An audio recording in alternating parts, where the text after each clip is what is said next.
Perkenalkan, nama saya Asmarani Anantasari dari Prodi PGSD semester 5. Saya akan membahas tentang toxic productivity. Apa itu toxic productivity? Toxic productivity merupakan keinginan yang tidak sehat untuk terus menjadi produktif setiap saat dengan cara apapun. Orang yang mengalami hal tersebut berkeinginan untuk bekerja ekstra di kantor maupun di rumah. Bahkan ketika hal tersebut tidak diperlukan, orang yang terjebak dalam toxic productivity akan tetap melakukannya. Istilah lain dari toxic productivity yaitu overworking, workaholic, hustle culture, dan kata-kata yang menggambarkan sebagai pribadi yang terlalu banyak bekerja, sehingga mengesampingkan istirahat dan memunculkan rasa bersalah kalau tidak mengerjakan sesuatu. Namun, produktivitas yang berlebihan justru bisa menyebabkan burnout dan mengganggu kesehatan mental yang malah membuat menjadi kurang produktif. Menjadi produktif dalam kerjaan adalah hal yang baik. Kalian bisa menggunakan waktu dengan maksimal untuk menyelesaikan banyak pekerjaan. Namun, segala hal atau sesuatu yang berlebihan justru bisa berakibat buruk, termasuk dalam hal menjadi produktif.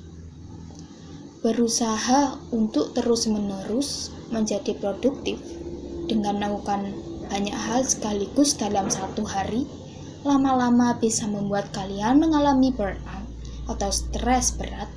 Akibatnya kalian berisiko mengalami masalah kesehatan mental seperti depresi. Sebelum menggali lebih dalam lagi, pasti kalian bertanyakan, apa sih toxic productivity, workaholic, dan hustle culture dalam perbedaannya? Toxic productivity sekilas mirip dengan workaholic dan hustle culture. Mengutip perkataan dari Iksan Bella Persada MPSI, seorang psikologi, mengatakan bahwa ketiganya memiliki perbedaan. Orang yang terjebak di situasi toxic productivity punya pikiran yang keliru bahwa ia harus terus mengembangkan diri.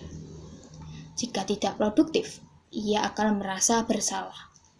Sedangkan orang yang workaholic, mereka hanya suka bekerja melebihi batas waktunya ditetapkan sehingga aspek lain di dalam hidupnya terbengkalai. Dan terakhir, hustle culture adalah budaya yang diyakini individu bahwa aspek terpenting dalam hidup adalah kerja keras. Ketiganya memang mirip dan berhubungan. Akan tetapi, orang yang berada di dalam situasi toxic productivity biasanya langsung merasa tidak berguna ketika lebih dari 1 atau 2 jam tidak melakukan hal apapun. Permasalahan mahasiswa yang dihadapi saat ini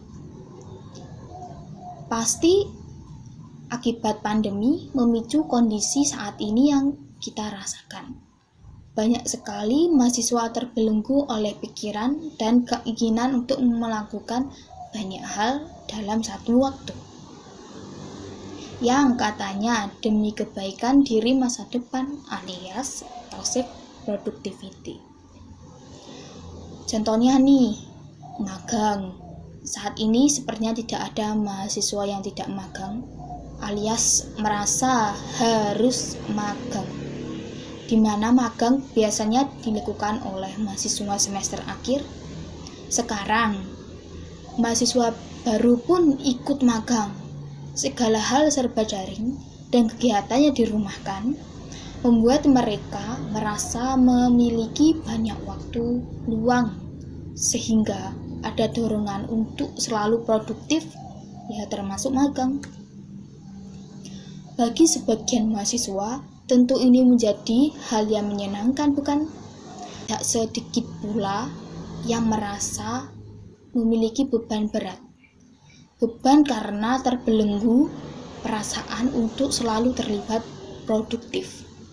Padahal masih banyak tanggung jawab lain yang mereka pegang, kemudian berakibat tidak baik bagi kesehatan mereka secara mental. Dan inilah yang kita sebut sebagai toxic productivity. Produktivitas toksik ini menunjukkan kondisi kesehatan mental yang sebenarnya tidak baik. Kita merasa perlu mengambil banyak peran, mengambil seluruh challenge yang ada di depan mata, dan tidak boleh melewatkan satu kesempatan. Lalu akhirnya membuat kita menjadi kewalahan, lelah berkepanjangan, cemas maupun depresi. Supaya lebih jelas lagi, berikut ciri-ciri toxic productivity yang mesti kalian kenali sejak dini.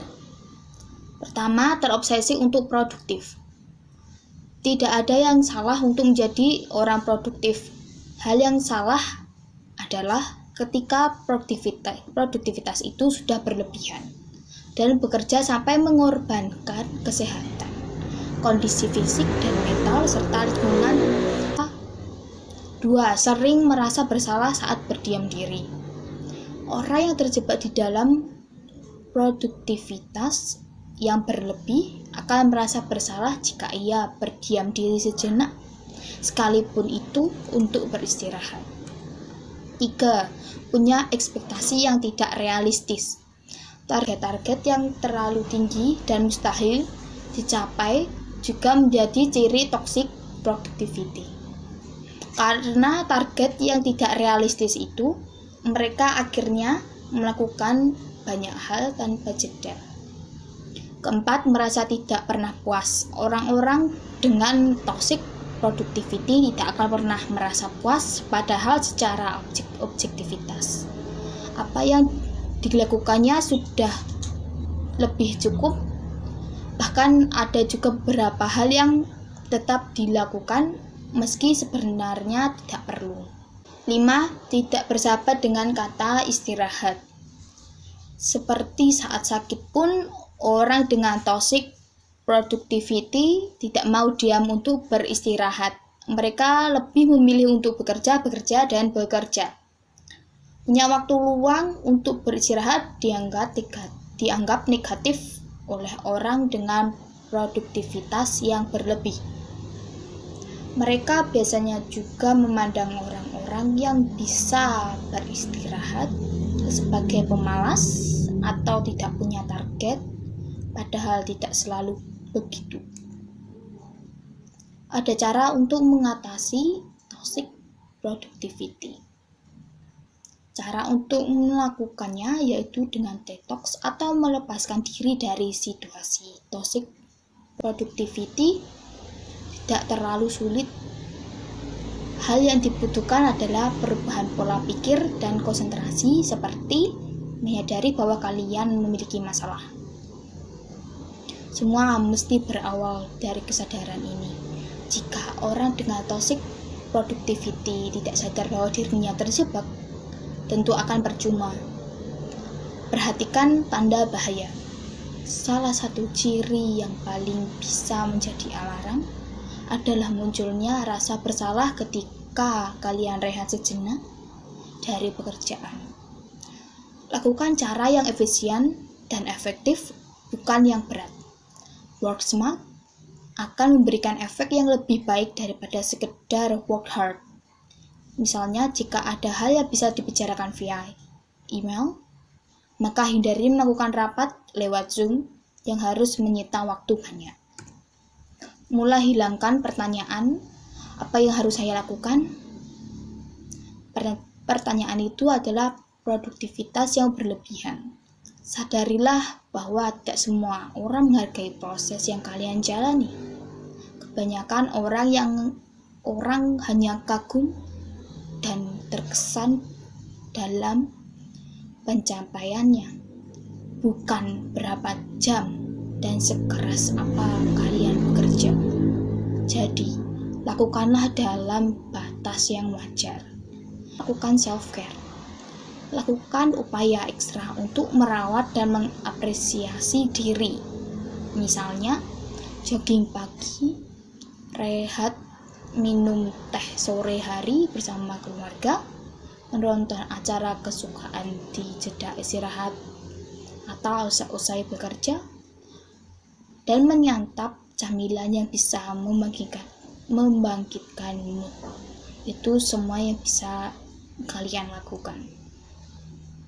Seimbangkan kehidupan profesional dan pribadi.